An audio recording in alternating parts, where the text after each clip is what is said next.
Answered it. What is RSP and what do you do? The third one's what are your needs and how can we help?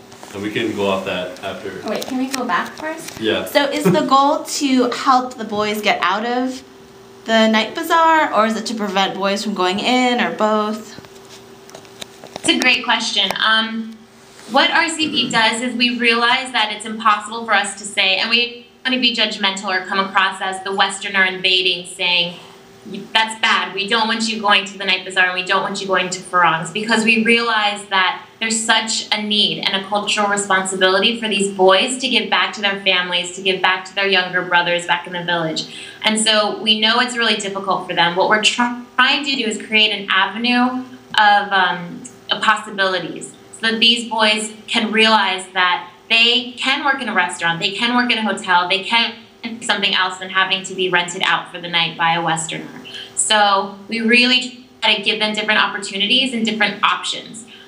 One example I always talk about is Q. He was my third participant at RCP, and he's amazing. I absolutely adore him. And he's 24 years old. And so at 24, you know, we always get criticized. Well, why are you helping a 24-year-old? They're an adult at that point.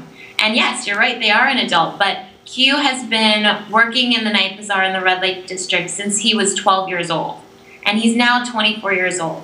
And he has absolutely no employability skills. He has no life skills. He has no education. So what in the world is Q going to do now that he's transitioning out of the Red Lake District, because he's no longer desirable to these Western men? I mean, these Western men want young-looking kids, and Q looks like an adult. So he's not making any money, and he doesn't know what else to do.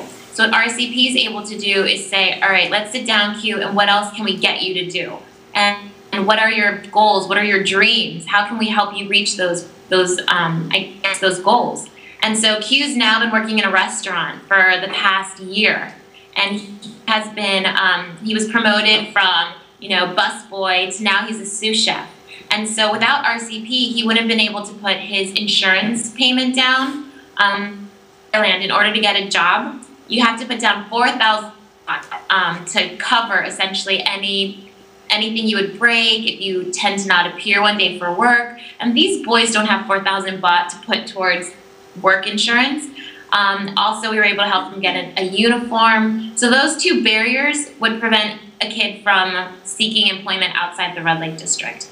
So we're really there to kind of help them jump those hurdles, whether it's the insurance, the uniform, getting them prepared emotionally and mentally for them to realize, hey, you are worth working and worthy to work in a restaurant or in a hotel. Because a lot of these kids, their self-esteem is so low, they think that they can't do anything else but sell themselves. So you find the older kids actually not getting employed in the bars, but going out to Taipei Gate and looking for kind of freelancing.